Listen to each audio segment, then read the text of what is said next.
Welcome back to my channel, guys, and thanks for tuning in today. And today, here I come to you with Dal Makhani. So, let's make Dal Makhani today. What I did for making this dish is soaked black urad dal overnight and washed it 3 different times after each half an hour because I want the bitterness of the dal to go in. So, in a cooker, I added soaked urad dal with garlic, a little bit of Kashmiri chili, gave it about 4 whistles.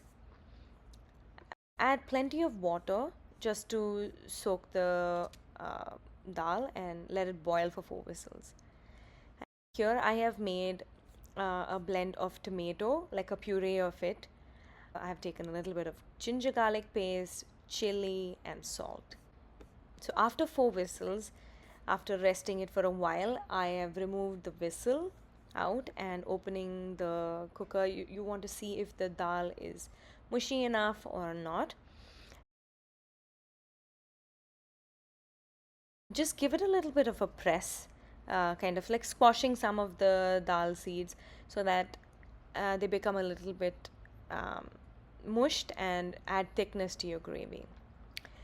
Now, in a separate pot, I have taken a little bit of butter. Now, I'm taking butter here because it's dal makhani. You want that creaminess in uh, your gravy. So, add this dollop of butter at the start or at the end, but nonetheless, a little bit of butter just gives oomph to your gravy. So, this recipe has never failed me, and trust me, it has worked each time.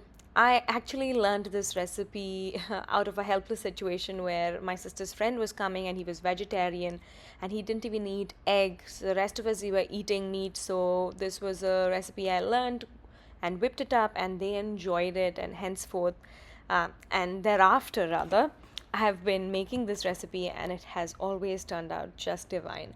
So just follow along with this recipe and let me know in your comments if this was how you imagined it was, or is there a better version that you know that I can try.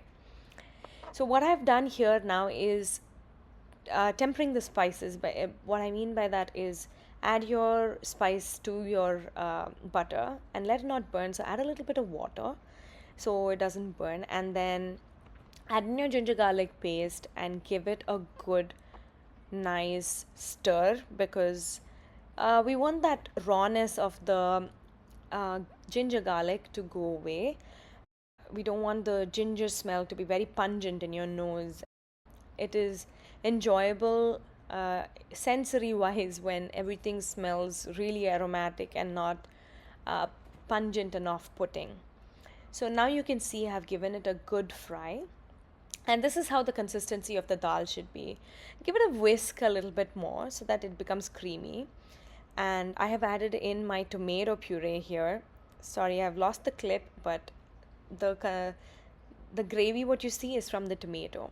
So now as it boils and you can see it bubbling, let it bubble really well and the butter come to the surface. Now you see that the masala has really nicely cooked and looks very well tempered, and the aromas right now in the room are smelling so good. Now you add in the dal and give it a good mix. Basically, what we're doing is mixing the masala, the spice into your dal and give it a good whisk so everything comes together. And mind you, this is one recipe where you have to keep your eye out so that you don't catch the bottom of the pan because the dal is heavy, there's not much water in it, but you're not going to make this really runny. It's supposed to be a thick gravy. So keep that in mind and let it and keep stirring it now and then. And I just used the water that I cleaned the cooker out of and added in some salt. And as you can see, I'm adding in some toasted kasuri methi, fenugreek leaves, and that adds the umami and the bitter taste and a really flavor explosion into your gravy. Don't miss that step. If you have it, use it. If you don't, it's okay, maybe for next time. So this is chicken 65 that I'm making here, which is one of my friend's really favorite recipe that I make. If you want the recipe, leave a comment down below and I will definitely share it. Now to garnish the dal makhani, temper some uh, Kashmiri chili and add over it after you've added your cream. It looks beautiful, and garnish it with some coriander.